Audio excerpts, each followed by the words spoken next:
ويسألونك عن المحيض قل هو أذى فاعتزلوا النساء في المحيض ولا تقربوهن حتى يطهرن فإذا تطهرن فأتوهن من حيث أمركم الله إن الله يحب التوابين ويحب المتطهرين. اسلام یو مکمل ضابطه حیات ته جون چې په معاشره کې تیرې د هغې هر قسمه طور او طریقه اسلام منتقول ده. د اسلام په دایره کې چې کله زندگی تیریږي نو الله تبارک و تعالی بعضې داسې خبرې مونږ ته کړې دي چې هغه زمونږ د پردې خبرې وي، خو په شریعت کې هغې مونږ ته ظاهره کړي چې یاره د خلکو ته د دې مسایلو د دې شیزونو ضرورت راځي، د انسان به په دې کې څه کوي. الله هغه احکامات مونږ ته وړاندې ایښي دي. کله چې اسلام دنیا ته راغی نو د جاهلیت کمې تیارې وي نو هغه ټولې ختمې شو، د اسلام رڼا راغه. کم زمونږ د فایدې شیزونه دي، کم نقصانات داسې دي چې مونږ له ځان بچ کول د شریعت مونږ ته وړاندې کړه چې یاره د دې نقصاناتو نه ځان وساتئ او د دې لاندې ژوند تیر کړئ، نو دا ستاسو د فایدې دي. په دې کې بعضې داسې حقوق دي او بعضې داسې مسایل دي چې د سړي ځان لوي او د ښځې ځان لوي. کم مسایل چې د سړو د پاره دي هغه هم واضحه ذکر شوي دي، کم مسایل چې د ښځو د پاره دي نو هغه هم واضحه ذکر شوي دي. په دې آیات کې تپوس کیږي ويسألونك عن المحيض، اے دا الله رسول تاسو نه دا خلق تپوس کوي د ښځو د مخصوص ایام په ورځو باره کې چې هغې ته کله عذر لایق شي د هغې باره کې تپوس کوي. قل هو اذى، ووایه چې دا خو ګندګي ده. فاعتزلوا النساء فی المحیض، په دې ورځو کې د ښځو نه جداوالی اختیار کا، بېلتې نه اوسه. ولا تقربوهن حتی یطهرن، نږدې کېږه مه تر دې پورې چې هغې پاکې شي. فإن تطهرن فأتوهن من حیث امرکم الله، او چې کله پاک شي نو چې رب تعالی کم حکمونه ذکر کړي دي اوسې درته بیان کړي دي هماغه طرف نه راشه. ان الله يحب التوابين ويحب المتطهرين، او یقینا الله تبارک و تعالی په خپله پاک دی او پاک خلک ګوره هغه خوښوي. په دې کې بعضې داسې مسایل دي چې شریعت مونږ ته وړاندې کړي دي. په ښځو باندې په میاشت کې داسې څه ایام راځي چې هغې کې دی عذر لایق شي، مونځ نه کوي، روجې نه نیسي، د الله طرف نه دې ته رخصت وي. خو د مونځ تعداد پې ډېر زیاتېږي ځکه د مونځ قضایي خو بیا نشته، خو روژه خو مخصوص وي. په کال کې چېرته یو میاشت وي، په یو میاشت کې بیا که 8-10 ورځې د دې رخصت راشي نو په پوره کال کې دا رخصت بیا دا راګرځولی شي، نو روجو قضایي به راوړي.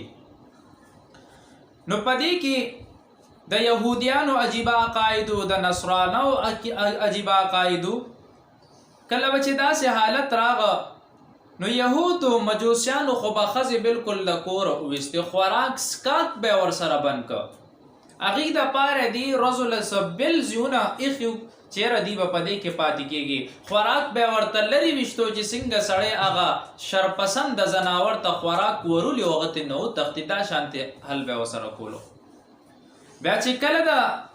نسوارو وخت راغه نو هغې په دې کې هر څه حلال ګڼلي چې الله په دې عذر کې کم ممانعات راوستي، هغې وي دا ممانعات پکې نشته نو هغې هم ځان ته حلال وګڼه. بیا چې کله د دواړو جهانو سردار وخت راځي نو په دې کې اعتدال پیدا کېږي چې نه ښځو نه بلکل بیلیږئ، اما په کور کې دې در سره وي، په ستا په کمره کې دې در سره وي، خوراک څښاک ورسره کولی شي، خو په دې مخصوص ایام کې چې کم شیزونو ممانعت دی هغه نږدې کېږم هغې ته. مور عایشه رضی الله تعالی عنها فرمایي وی نبی کریم صلی الله علیه و آله وسلم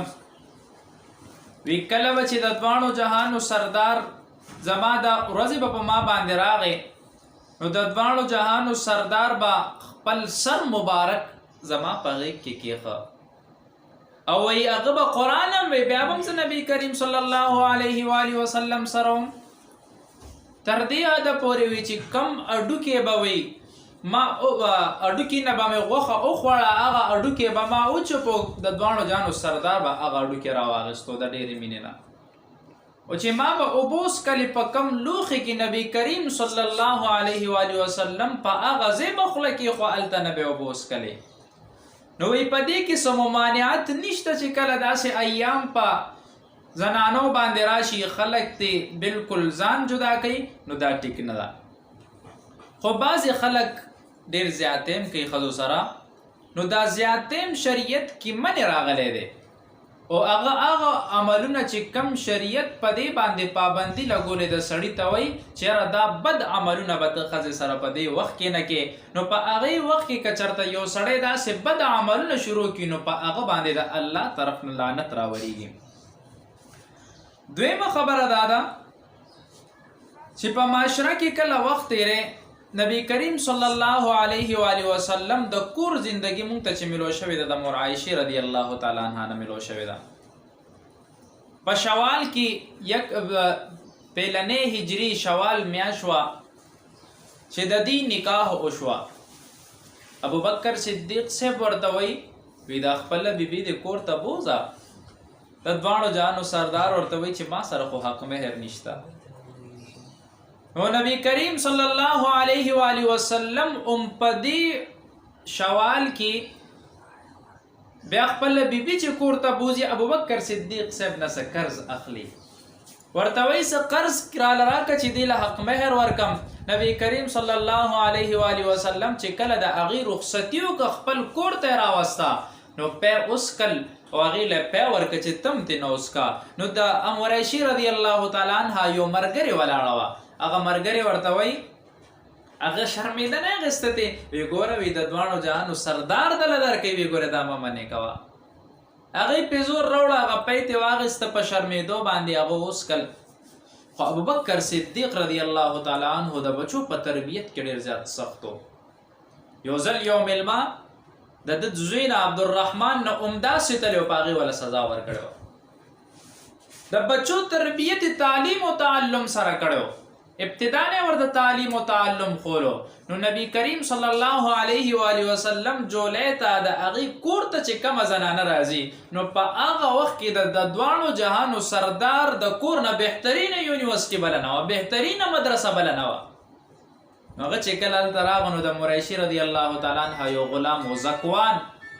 نو هغه لږ دا لیکلو باندې پوهېده هغه به قرآن هلته کې زده کول او مور عایشې رضی الله تعالی عنها ته به یې ښول هغې به هغه قرآن وی نو تعلیم او تعلم کې هم دومره مخکې لاړه مور عایشه رضی الله تعالی عنها چې هغه یو مثال قایم کو په زرګونو احادیث د هغې نه ثابت دی د نبی کریم صلی الله علیه و آله وسلم د کور ژوند نه ټول محفوظ دی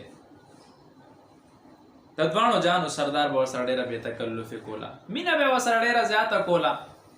معاشره کې د دې خبرې نه موږ ته یو پیغام میلاویږي هر یو سړي له دومره پکار دي چې هغه خپلې ښځې سره دومره سختۍ نه کوي دومره زیاتۍ نه کوي ښځه ځان سره دومره که خپل روب دې وي خو دومره یې که چې هغه بلا ججکه بلا یرې تا ته خپله د زړه خبره کولی شي د هغې څه ضرورت یې تا ته بیانولی شي موږ په معاشره کې ډېر خلک داسې وکته چې هغې خپلې ښځې دومره ټارچر کړې وي چې خپله ښځه خپل خاوند ته څه خبره د یرې د وجې نه نشي کولی هغه ښځه بیا ځي غیر محرم سړي ته هغه خبره کوي او هغه خبر نه بیا وروسته لوی مسایل جوړ شي نو ته په خپله رویه کې په دې وخت کې داسې یو اعتدال راوله چې ستا ښځه کومه ستا خبره وي نو هغه تا ته بلا یرې کولی شي څه یره پکې نه راځي تا سره مشوره کوي تا نه څه خبره اخلي بعضې وخت کې موږ ته ښځه څه خبره وکړي ښه ته به هم خبره کوې په دې کې نو سړی پرې راباندې کې ولې وایي چې زه خو سړی یم هغه بیا د یرې نه خپل خاوند ته خبر نشي کولی هغه غیر محرمه ته هغه خبره کوي نو په دې کې لږ اعتدال پکار دی مور عایشې رضی الله تعالی عنها چې کله واده وشو د نبی کریم صلی الله علیه و آله وسلم کور ته راغی نو داسې لوی بلډینګ و محل نه و بلکې دا یو څو حجرې وې چې مسجد نبوي کې وې او د مسجد نبوي صحن هم د دې دا حجره وه، تقریبا 6 دا حجره وه، وړوکې شانتې کمره وه، د خټو نه جوړه وه، دومره اوچت چت دومره اوچت و چې سړی پکې ودرېږي لاس یې بره لګي، چت باندې بره د کجورې هغه پاڼې اچولې وې، د پاسه پې کمبل اچولې وه چې باران پې نه ورېږي. په کور کې هېڅ نشته. دا هم هغه ځای دی چې په دې کې نن سبا د دواړو جهانو سردار ابوبکر صدیق رضی الله تعالی عنہ اور عمر رضی الله تعالی عنہ پکې دفن دی. دا کور و، هېڅ پکې نه و. ټوله دنیا د دې دا وه چې یو پکې کټ و، یو چټۍ و، یو بستره وه، 2 لوښې د روټۍ دپاره و او یو پیاله د اوبو څښلو دپاره وه. حالت به کله کله داسې راو، تاریخ لیکي وی چې 40 ورځو پورې به کله کله ډیوې بلولو دپاره هم تیل نه و. داسې وخت هغې تېر کړی دی او موږ ته لږ معمولي شانتې تکلیف راشي، موږ وایو اوهو په موږ باندې د امتحانات راځي، موږ ته د څه کمی دی. که هسې سوچ هم وکړې زمونږ دا کورونه داسې دي، که ډېر کچه بېکاره کور هم وي نو دومره وړوکې کور وي 6 به وي، دومره خونې دي نه خو لوی وي. که ډېر زیات بېکاره کور هم وي نو چتې څومره اوچې دي د سړي لاس ورته نه رسي، 15 پایه ورته ودرېږي. که ډېر بېکاره کور دی د سړي وس نه رسي، د هر یو سړي بیل په خپل کور کې کټ خو وي کم از کم. که نور ډېر زیات غریب سړی وي په کور کې 4-5 قسمه لوښي خو پراتي، د میلمه عزمه بیل لوښي وي، د کور د استعمال بیل لوښي وي، هغې دا دومره سختی تېر کړی دی دین اسلام دپاره. مور عایشې رضی الله تعالی عنها د دیم نبی کریم صلی الله علیه و آله وسلم سره ډېر محبت و، خو د دواړو جهانو سردار هم ورسره ډېره زیاته مینه کوي. یو ځل صحابیات راغی چې کله به نبی کریم صلی الله علیه و آله وسلم د مور عایشې رضی الله تعالی عنها په کور کې و، نو صحابه به تحفې ډېرې رالېږلې. نو صحابیات راغی چې د الله رسول ته دې سره ډېره زیاته مینه کې. نبی کریم صلی الله علیه وسلم ورته بالکل ورسره کوم. وی چې تاسو ورسره مینه کوئ نو په دې باندې هغې داسې اعتراض شانتې وکړو، ځکه بنې خو اعتراض کوي. نو د دواړو جهانو سردار ورته وی دغه یو عایشه ده، وی چې زه کله دې سره یم په ما باندې وحي را نازله شوې ده، داسې چېرته بله بیبي مې نه ده چې زه هغې سره یم په ما وحي را نازله شوې ده.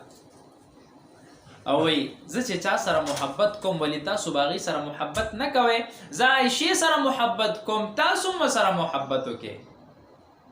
خو نبی کریم صلی الله علیه و آله وسلم سره دومره مینه وه، وی کله به چې د دواړو جهانو سردار کور ته راننوته څه داسې د خفګان اثرات به په مخ باندې و. مور عایشه رضی الله تعالی عنها فرمایي وی زه به بېقراره وم، وی چې تر څو پورې به نبی کریم صلی الله علیه و آله وسلم هغه مسله ماته نه وه ویلې، پریشاني به نه ویلې، زه به بېقراره وم، د هغې مطابق به ورسره ما خبرې بیا کولې. او دا شریعت چې کله د کور دا تعلق مونږ ته ښیي د نبی کریم صلی الله علیه وسلم، نو مونږ ته وایي تاسې ژوند تېروئ نو کور به د خوشګوارئ. کله خاوند کور ته راځي نو ښځې ته حکم دا دی چې یاره ته خاوند ته مخ داسې رڼا که چې هغه راځي د هغه تکاوټ ختمیږي. او سړي ته دا وایي چې کم معاملات ته بهر تېر شوي دی د کوره بار تېر کا، هغه کور ته مه راوړه. کور کې خپل نوی ماحول شروع که، د بهر کار بهر سره، د کور کار کور سره. مور عایشه رضی الله تعالی عنها وی چې نبی کریم صلی الله علیه و آله وسلم وی ما بچو نه کته په بستر به مې نه و، نو وی زه به پاڅېدم ګرځېدم به، وی یو ځل پاڅېدم یو مې کته په بستر باندې نو، نو وی بهر تلم وی تیارم وه، وی څه رڼام نه وه، نو وی د خپو اثرات مې چې معلوم کو وی ورپسې لاړم، وی نبی کریم صلی الله علیه و آله وسلم په جنت البقیع کې پروت دی او جاړاګانې فریادونه کوي، سجده کې پروت دی، الله ته سوالونه کوي. وی بل ځل چې نو د بسترې نه پاڅېدم ویړه کې مې دا راغ، ما وی هسې نه، نبی کریم صلی الله علیه و آله وسلم بلې بیبي له تلې. نو وی زه چې کله پاڅېدم یو مې کته د دواړو جهانو سردار تهجد لمونځ ته ولاړو، وی خپل مور او پلار مې په دواړو جهانو سردار باندې قربان. زه څه وایم، زما په ذهن کې څه خیالات دي، او پیغمبر د دواړو جهانو سردار څه کې هغه خپل الله سره مناجات کوي، او زما په ذهن کې دنیاوي سوچونه دي. اخلاقیات عجیب اخلاقیات الله ورکړي، داسې نااشنا اخلاقیات او د هغې قناعت په ښځه کې اخلاقیات او قناعت نه جمع کیږي چې کله ښځې ته سره سویم نو هغه وي چې نور دې را سره شي که وینو وي دې نه دې زیات شي را سره مور عایشې رضی الله تعالی عنها داسې اخلاقیات چې په یو مجلس کې به کېناسته د هغې اثر به معلومېده خلق خپل ښځې خپلې بنې پسې خبرې کوي او مور عایشې رضی الله تعالی عنها چا پسې خبرې نه دي کړي تر دې پورې چې د خپلو بنو د هغې تعریفونه بیان کړي دي د هغه ښځو مناقبې لیکلي دي چې یاره پلانې بیبي د دواړو جانو سردار داسې وه د هغې دا خصلت او هغې کې دا خوبي وه دا بیان کړي دي غیبت یې په ژوند کې د چا نه دی کړی یو ځل حسان بن ثابت رضی الله تعالی عنہ نبی کریم صلی الله علیه وسلم چې د ذات الرقا د جنگ نه راتلو په لاره کې د مور عایشې رضی الله تعالی عنها پاتې شوی وه په هغه وخت کې منافقینو پروپیګنډه راوچته که مور عایشې رضی الله تعالی عنها باندې تهمت لګولو الله د دې موافق قرآن آیاتونه نازل کړه نو حسان بن ثابت رضی الله تعالی عنہ چې د دواړو جهانو سردار شاعر وو هغه د منافقینو په خبرو کې راغلی نو یو مجلس ته به چې کله هغه را ننوتو هغې به ورته ځای پرېښو او هغه به په خپل ځای باندې کېنولو په زړه کې چېرته چا دپاره بغض نه دی ساتلی او اسلام دپاره دومره قربانیانې دومره بهادره چې بعضې وخت کې هغې په جنگ میدان کې به ولاړه او بعضې وخت کې دومره بهادرتوب چې هغې به جنګیانو زخمیانو له بدله د هغې پټۍ به یې کوله هغې له اوبه رسولې دي دومره بهادره وه مور عایشې رضی الله تعالی عنها خپل اولاد نو نور یتیمانان اولاد باندې به تعلیم او تعلم کولو د دې یو وراره دی هغه وی مور عایشې رضی الله تعالی عنها سخاوت ناشنا سخاوتو وی یو ځل ولا اویا زره درهم ولا راغی په هغه ټیم تقسیم کړه وی بل ځل ولا امیر معاویه رضی الله تعالی عنہ 1 لک درهم ورکا وی چې ورکه وی هغه په هغې تقسیمولو کې ان خطا ماښام شه وی ماښام د روژې ماتي وخت وی د دې روژه وه وی چې کله کور ته لاړه په کور کې هېڅ هم نه نو هغه خادم ورته څه خو به دې ایثار کړي و ځان له وی یاره وی په هغې کې دومره انخطې وم وی چې بس د سره مې خیال نه او چې څوک به راغه خالي لاس به نه واپس کو یو ځل یو ښځه راغه 2 ماشومان ورسره جړلې چې کله یې وړاندې کېناسته نو وی یاره وی څه خوشتنه وی کور کې وکته یو کجوره وه کجورې راواغېسته نیمه یو ماشوم له ورکا نیمه بل ماشوم له ورکا نو دا هغه د کور ازدواجي زندگی چې کم د نبی کریم صلی الله علیه و آله وسلم دا نو هغه مونږ ته معلومیږي خشیت او خوف پکې ډېر زیاتو دومره زیات به جړل د الله د یری چې څه حد نه یو ځل چې کله حجت الوداع په موقع باندې مور عایشې رضی الله تعالی عنها حج ایامو ته داخلېده مسجد حرم نه ایساره شوه ځکه د هغې دا بیماري راغه چې کم په دې قرآن کې دا ذکر راغه نو هغې ډېر زیات وجړل د دواړو جهانو سردار ورته وایي ای عایشې وی دا نور احکامات وکړه دې ته به واپس راشي کله چې بیا وفات کیږي د 50 کالو په عمر کې په 58 هجره کې وفات کیږي ابو هریره رضی الله تعالی عنہ جنازه کوي او چې کله وفات کیږي نو صحابه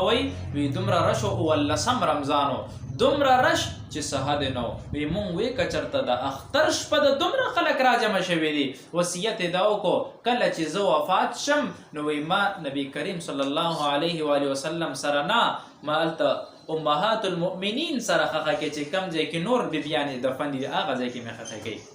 ځکه وایي چې دلته کې والد صاحب خو مې شته دی خو حضرت عمر صاحب خو زما غیر محرمه دی هغه دلته پروت دی دومره پرده ناکه دومره حیا ناکه کله چې عمر صاحب وفات کیږي نو مور عایشې رضی الله تعالی عنها پیغام ولیږه پیغام ورته لیکي وی ای عایشې رضی الله تعالی عنها وی زما دا خواهش دی چې کله زه وفات شم نو ما دواړو جانو سردار سره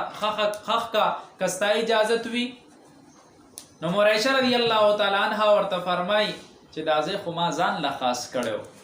خو زه چې تاسو وایي تاسو به دلته کې دفن شئ خو چې تاسو دفن شئ نو زه به پیله په یو مې پلار و دلته بل خاون مې و نو زه به همداسې تلم بغیر حجابه به تلم اوس چې که تاسو دلته دفن شئ نو زه به حجاب کې ځم دومره زیاته پرده مور عایشې رضی الله تعالی عنها کوله نو معاشرې دپاره په دې کې د ازدواجي زندګۍ یو پیغام دی هغه پیغام داسې ورکوي چې یاره ته کلم زندگی تیرې نو څه سړی به څه ګزاره کوي څه به ښځه ګزاره کوي څه ذمهواریانې په سړي باندې دي څه په ښځې باندې دي سړی چې کمې ذمهواریانې دي نو په سړي کې یو څو خصلتونه وي چې هغه به سخي وي بخیل به نه وي اسې نه چې کور ته څه خوراک څښاک وروړي او په سبا باندې لانجې شروع کړي چې ما خو وروړی خو ختم شو، ستا مېلمه راځي، ستا خپلوان راځي، ستا رشتهدار راځي،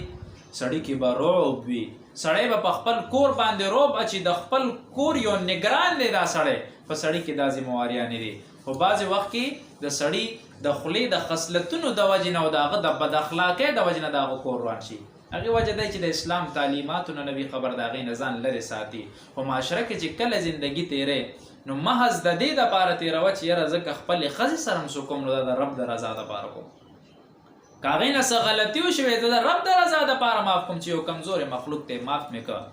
نو الله په دې وخت کې د انسان ډېر زیات مدد کوي. مولانا روم رحمت الله علیه په مثنوي کې یو واقع لیکي او فرمایي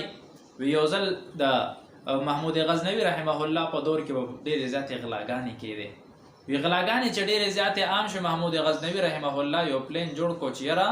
د غلا نیول غواړي نو د غلو جامې هغه شلېدلې لباس یې واچو لاړه غلو سره کېناست. نو غله ورته وایي وی یاره ته څوک یې؟ هغې ورته وي زه ستاسو نه غټ ډاکو یم. وی څنګه ډاکو یې؟ وی خپل خصوصیت خو دې بیان کا. وی نه اول ته خپل بیان کا. نو چې کله دې ټولې په دې خبره باندې مطمئن که چې یاره زه ستاسو ملګری یم، یو ورته وایي ما کې دا خصلت دی، کله چې زه یو دیوال وګورم څومره موچت وي زه په هغې خطی شم. وی دا خو کمال خبره ده. بل ورته وایي وی ما کې دا خصلت دی، څومره مضبوط دیوالي په هغې کې زه د خپې اوښو ځای پیدا کوم چې په هغې باندې وروخي. بل ورته ما کې خو دا خصلت دی چې کله زه په تیاره کې م سړی وګورم نو زه بیا د ورځې م هغه پېژنم. بل ته وایي تا کې څه خصلت دی، څه خاصیت دی؟ او ما کې دا خاصیت دی چې کوم ځای کې خزانه وي هغه ځای بوی ماله راځي. وایي زه هغې له ځان رسوم. چې دې پنځم ته وایي ستاسو خصوصیت دی. او ورته وایي چې د څومره لویه خزانې په سکندونو کې خزانه زه تقسیم کم په خپلو ملګرو کې. نو محمود غزنوي رحمه الله ته وایي تا کې څه خاصیت دی؟ وایي ما کې خاصیت دا دی کله چې یو سړی په تختیدار باندې ودرېږي او وایي زما ګیره وخوځي نو وایي هغه سړی د تختیدار نه بچ شي او هغه په آزاد شي روان شي. پانسی حکم په چا باندې لګېدلی او زما ګیره وخوځېده نو هغه د پانسی د حکم نه بري شو روان شي. ټول سم خوشحاله شو چې ته خو زمونږ سردار یې، تا کې خو ډېر عجیبه خصلت دی چې کله ګیرېږو ته به هم بچ کې بس ګیره به خوځې. نو یو ډېر هوښیار و یاره وایي نن به د باچا دا کور و ډېر اموالي دي خو د باچا د کور خزانه به عجیبه وي. وایي زه چې ځو لاړه غلا یې وکړه سپي ورپسې غابل یو پیشکي شو چې یاره دی جوړ دا باچا پیژني د سپي په اواز پوه شو چې دی دا سپی و چې تو سره یو باچا دی. او لالچ خو داسې شیز دی چې کله انسان کې حرص کینی لالچ کینی نو هغه بیا نه د الله قانون ګوري نه د مخلوق قانون ګوري، هغه کې هغه حرص دا وي که چېرته پار شنو ستا مزې دي که هار شنو هسې تلی نو دا حرص یې زیات و. کله چې ډاکو والا هرسې وویل مال تقسیم شو سحر د باچا عدالت لګي. محمود غزنوي رحمه الله ناست دی چې څنګه دا ټولې راوسته وي ورشه پلانې پلانې کس دی او یا ټول مې پېژندلي دي ټولې راوسته تختیدار ته وخېجول. نو هغه یو خو چې کم وي زه په تیاره کې سړی وګورم خو زه پېژنم. محمود غزنوي رحمه الله یې وکته ویې پېژنده وي ته خو هماغه یو وې ته خو هم زمونږ ملګری او ورته یې زه هماغه یم. وی ځکه نه وي هغه خپل هغه ګیره دې وخوځوه چې مونږ بچ شو که نه او ورته یې ګیره خوځوم خو په یو شرط باندې بس ته ډېرې ډاکې مو کې پوره تایب شي توبه وکاږئ زه د سزا نه در کوم. بری بم کم خو چې توبه وکاږئ مونږ چې کله م څه کوو مونږ دا وایو چې په ما کې دا یو خصلت پروت دی، مونږ دا وایو په ما کې دا یو کوالټي پرته ده څنګه دې ډاکوانو وی چې یاره زما دا خاصیت دی زما دا خاصیت دی. مونږ په خپلو تعریفونو باندې مړه شو. یو سړی وایي دا پلاني کې خو دا کوالټي ده او هغه مخې ته چې تعریف کېږي من غټېږي چې وګوره زما خو تعریف وکړو زه خو د دې سړي ډېر زیات خوښ شوم. څه چل به وشي ستا تعریف وکړي، څه چل به وشي ستا عیبجویي بیان کړي. عایشه رضی الله تعالی عنها د وفات په وخت کې چې کله حضرت عباس رضی الله تعالی عنه راځي عبدالله ابن عباس ابن د ملاقات نه انکار وکړو. بیا صحابه ورته وی خیر دی ملاقات ته اذیت له به راشي په پرده کې به کېناسته. نو چې انکار یې وکړي ولې م انکار کولو؟ وی دی زما تعریف کوي په ما خپل تعریف ښه نه لګي. دی به داسې څه خبرې وکړي چې په ما خو نه لګي نو خپل تعریف ته د سړی نه خوشحالېږي. نه دی دا وایي چې ما کې دا خصلت دی ما کې دا خصوصیت دی چې څو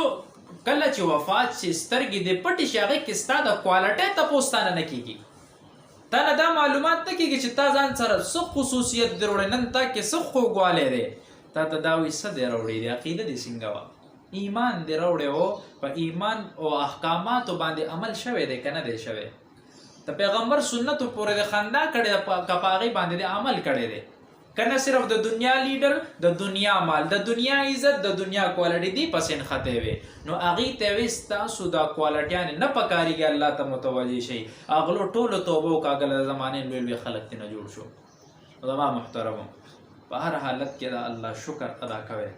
الله ته توبه وکاږي او خپل ژوند چې تېروئ نو داسې د نبي کریم صلی الله علیه و وسلم د کورنۍ ژوند غوندې ژوند تېر کړئ نو نه به کور کې جنگ راځي نه به شور راځي الټا عمده ښځې بیا ځي پردو سړو ته ناځي چې خاوند را سره روان دی دا وایي غوسه کې نو ته ورسره لږه نرمي وکاروئ یا ورسره سمه کړو نو به بل چا نه ځي خپله مسله به تا ته په خپله بیانوي او ټولو کې بهترینه وظیفه ستا ده جبه ده چې ته په دې باندې ښایسته خبره ورسره کښې نو کور به دې چې ته